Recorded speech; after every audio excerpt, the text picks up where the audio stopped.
La ministre du Travail Muriel Pénicaud est l'invitée du grand entretien de la matinale de France Inter avec Nicolas Demorand et Léa Salamé. Au lendemain des annonces d'Emmanuel Macron, annonce censée apaiser la colère des Gilets jaunes, la ministre du Travail Muriel Pénicaud répond aux questions de Nicolas Demorand et Léa Salamé. Le président a montré qu'il a entendu qu'il y a une urgence économique et sociale. Le cap est toujours le travail, la croissance, l'emploi, mais on ne peut pas réparer 40 ans en 18 mois, il faut accompagner plus sur le plan social. J'ai trouvé que le président était courageux, il a reconnu qu'il y avait des choses qu'on n'avait pas bien faites, il a compris l'émotion des concitoyens. Sur l'augmentation de salaire pour certains travailleurs du SMIC, la prime d'activité concerne 2,6 millions de personnes en France. Pour la ministre, la hausse de cette prime, c'est la plus grosse augmentation depuis 13 ans.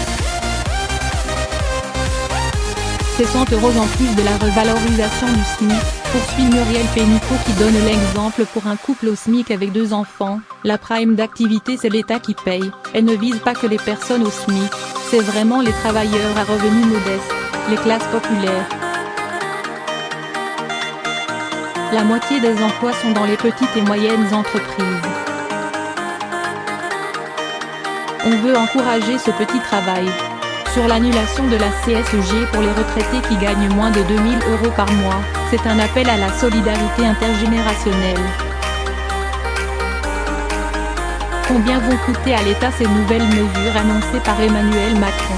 La ministre évoque une dizaine de milliards d'euros. Les emplois créés depuis un an sont l'équivalent de toute la population de la ville de Rennes, poursuit la ministre qui estime que ce qui est important, c'est que les Français comprennent ce qu'on est en train de faire. Quand Muriel Pénicaud essuie la colère d'une auditrice au Standard, Fanny raconte sa situation, son quotidien impossible, la disparition des services publics dans les régions comme chez elle en Bretagne, le pôle emploi le plus près de chez moi, c'est 70 km, un plein de réservoirs. Le contrat d'engagement réciproque est valable pour vous aussi. Avec 407 €, j'aimerais savoir comment exister. Réponse de Muriel Pénicaud, on ne peut pas tout résoudre en un jour sur le transport, les dépenses contraintes, on a des pistes, mais on n'est pas tout seul, on a ouvert vendredi les discussions. Sur la justice fiscale, la ministre précise, désormais tous les dirigeants français avec des entreprises en France devront payer leurs impôts en France, ce n'était pas toujours le cas jusque-là. Et elle estime que c'est valable pour les GAFA, c'est vrai pour Amazon et les entreprises françaises, tout le monde. On avance sur le plan européen, et on avance plus vite en France. Sur les primes aux salariés, si vous donnez quelque chose en fin d'année, vous serez exonéré de charges sociales, mais il n'y a pas d'obligation.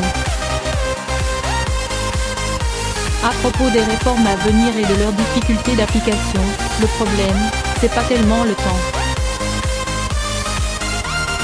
Dans la campagne présidentielle, on est parti des idées des gens, mais, depuis 18 mois, la ministre reconnaît que le gouvernement a peut-être été tenté davantage de faire pour les citoyens et peut-être pas assez avec. La manière de faire doit être plus participative qu'avant.